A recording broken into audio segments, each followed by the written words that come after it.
फिर इसके अलावा तुम और क्या करोगे? सादिया, हिकमत ने अपने आखिरी वक्त में अपनी बीवी और बेटी की हिफाजत की जिम्मेदारी मुझे सौंपी थी, और मुझे नहीं लगता कि हिकमत उस वक्त पैसों की बात कर रहा था।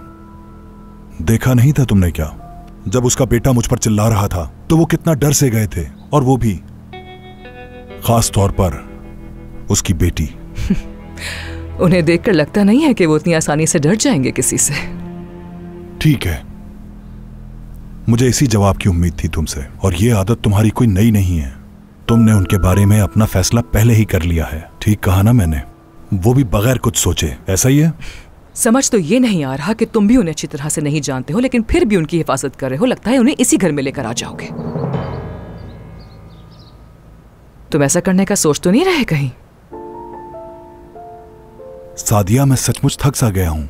इस बारे में मजीद बात नहीं कर सकता, इसीलिए मुझे कुछ देर अकेला छोड़ दो प्लीज।